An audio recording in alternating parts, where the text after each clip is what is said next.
Alright, good evening. This is me in your video for tonight. This is Block 2, Night 4 lecture on the growth of slavery in the colonies.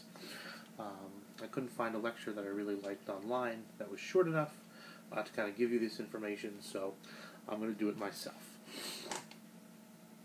Slavery is introduced into the American colonies very, very early on, before the Pilgrims. Jamestown's founded in 1607 in Virginia, and 12 years later in 1619, the first slaves arrive on a Dutch ship from the Caribbean. It was the same year as the House of Burgesses was founded, which was the first representative government in America. The same year we have the first representative government, we also have the first example of colonial slavery in what will become the United States. When we think about slavery in American context, we usually kind of have this cultural mental image of slavery from Gone with the Wind, or from a lot of movies we've seen of giant plantations, cotton plantations in the Deep South with slaves, hundreds of slaves working in the fields and living in slave quarters, and that was accurate for its time and its place, but it's very important to also remember that slavery as an institution changed pretty significantly over its period of time the period of time in the United States, from its original appearance in the colonies in 1619 to the founding of the United States 160 or 170 years later. For the first decade or two, from about 1619 to about 1640, slavery was more like indentured servitude than anything else. Slaves came, and some of them served a term of service, and then they were freed like any other indentured servant. There were free slaves in colonial Virginia, free blacks in colonial Virginia from very early on. There is even evidence that some of them owned their own slaves. But for many of the slaves that arrived, slavery was a permanent institution, a permanent fact of life. Although some did gain their freedom kind of like indentured servants did. For the next several decades, the growth in slavery in the United States, in Virginia, in Maryland, is slow. There are a lot of indentured servants are coming. When there are no or insufficient indentured servants, slaves are used, but you're only talking about a few thousand slaves kind of growing into the American colonies through much of the 17th century. And they were treated in ways that we don't always think of slaves being treated. Many slaves were taught skills, artisanal skills, whether it was blacksmithing or carpentry, or kind of useful skills on these tobacco plantations that were like that. Many slaves were taught how to read and write. Slaves helped keep the books for many farmers, many planters. Slaves were taught Christianity. They were kind of left alone in their Christianity in many ways. That Sundays were the slaves' day to be amongst their own people, and their services and their Christianity was taught to them, and then they were kind of left alone to practice it as they pleased. Slaves could come and go with a certain degree of liberality. Slave families were not often split up. Slaves could go visit friends and families whenever they weren't working. That it was not at all uncommon to see slaves walking along the roads with the expectation that they would return to their masters, when their errands or their business was done. Obviously, the penalty for running away was severe if they could catch you. Slaves, did not have horses, that they could use without stealing them, and horse thievery is a capital crime. So there is, slaves try to run away. Slaves always try to run away. And some were successful and some were not. But by and large, the slavery of these first couple decades is not the physically harsh. Well, it was physically harsh. Let's not say that. It was not as extremely physically harsh as we associate slavery with later on in American history. They were chattel. They were owned. They were property. No different fundamentally than a horse or a cow in terms of their fundamental human legal rights. But the practice of slavery in Virginia, in Maryland, in the northern part in North Carolina, was compared to what slavery is going to become, a fairly humane institution as far as slavery goes. Slavery started to grow very, very quickly after Bacon's Rebellion. Around 1680, for about the next 60 years, thousands of slaves start arriving every year. That the fall off in indentured servitude for many reasons. Bacon's Rebellion, economic conditions are getting better in England. Slaves are a better investment for planters. The indentured servitude movement falls off, and slavery begins to grow very, very quickly. Now we're going to see more. There's going to start to be many parts of the South that become 20, 30, 40, 50% African slaves, and there are some places where that number starts to tick well up over 50%. And that's going to start to change some attitudes. We go at the beginning. In the slavery that we've just been talking about, slavery was marked by this paternalistic attitude. Paternal, meaning father. Paternalistic is, the idea is that the slaves cannot take care of themselves. The slaves need masters to make sure that they don't get taken advantage of. It's kind of a sense that, oh, nice little slave, good little boy, you need me to make sure that you're going to be okay.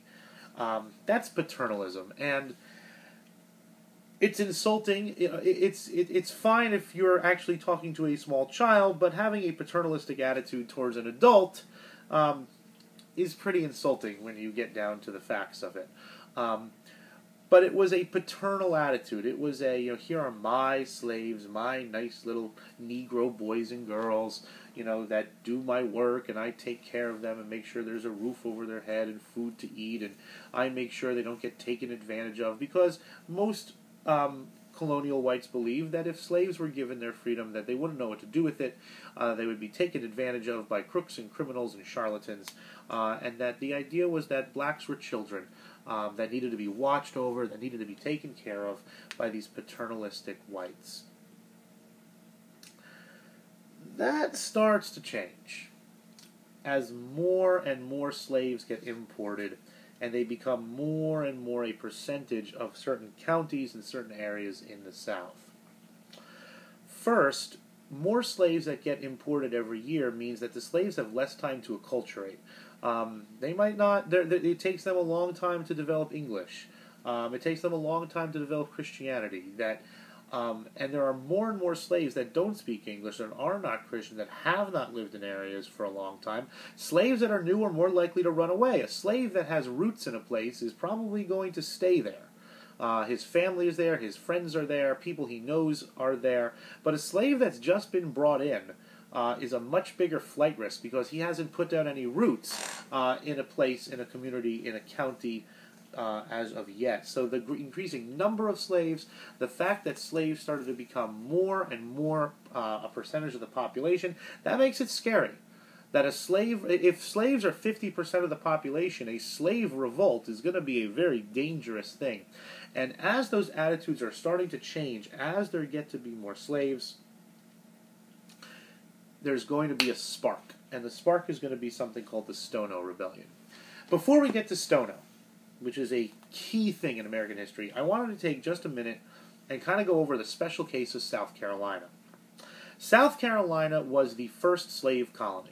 It was actually founded by planters from the Caribbean, from Barbados. Planters from Barbados took the Caribbean system of slavery and brought it to the British colonies. They brought it to South Carolina. And from the bat, South Carolina becomes the leader, if you will, in American slavery. By 1740, over 2/3 of South Carolina's population are enslaved Africans. They are treated like chattel in South Carolina. Worse, the rules in South Carolina are stricter concerning slaves than the rules in many other places. Slavery comes to the United States slowly at first, and then with growing speed in other places. But South Carolina, slavery came in hard and fast, and it was from the Caribbean. And all of those Caribbean ways of treating slaves were brought to the colonies in South Carolina, where they merged and melded with the institutions of American slavery that had been there beforehand. And then this explosion of Stono. Stono was led by a slave. His name is unclear. He's been called Cato or Catus. He was in South Carolina, and he got behind him a group of slaves. They murdered their master, and their goal was to flee to Spanish Florida, a couple 100 miles away. The Spanish government offered freedom to any slaves that could make it down to California, and these slaves decided that they had had enough of slavery, and they were going to head down there, murdering as many whites as they needed to on their way. This was the huge fear of white Southerners, that the slaves would rise up in revolt, murder their masters, rape their women and children. This kind of idea of black male slaves as these, beasts that cannot control their sexual urges starts to develop as a part of the American kind of race consciousness at this point, that, women and girls have to be protected from these young, powerful male slaves. And now they're all with Stono running loose, running amok, heading for Spanish Florida. The South Carolina militia comes out. There is a pitched battle, two of them actually. About 50 slaves and about 30 whites are killed before the rebellion is put down. That's a turning point, the Stono Rebellion. After the Stono Rebellion, there is a series of laws passed that become known as the Negro Laws of 1740.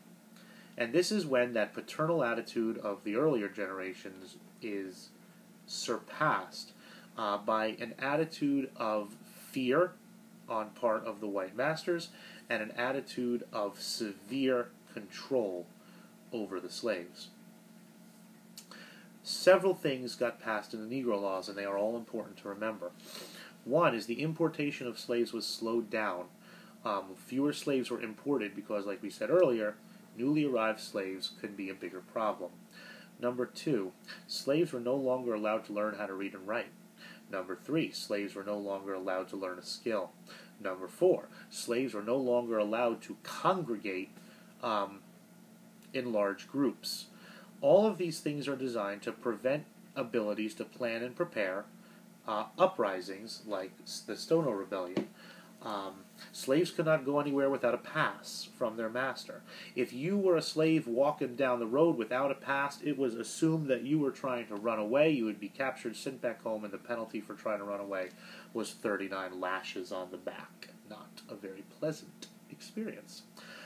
And the final thing in these Negro Laws was you needed permission of the government to free a slave. Before the Negro Laws of 1740, before Stono, the act of freeing a slave was a private act between master and slave. Many slaves were freed.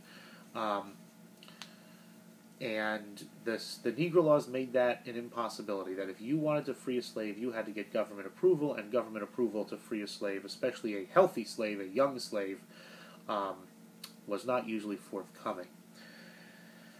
And that's going to be the start, in some ways, of the slavery that we kind of think of when we think of American slavery. Families are more likely to be split up. Slaves are forced to be illiterate. Slaves are forced to be merely agricultural workers. They cannot learn a skill. They cannot meet in large groups. They could be sold as punishments, for violations of the rules. It's hard to get free. It's all those things that we come to associate with American slavery are largely the result of this Stono Rebellion and the Negro Act that followed it. So that's the growth and development of American slavery in the colonies. That's kind of the status that it was in kind of as we approach the Revolutionary period. Slavery actually during the Revolutionary period, as we're going to see, is a dying institution, which comes back to life after the Revolutionary War due to the invention of the cotton gin. But we're going to see that a little bit later on. Growth and development of American slavery.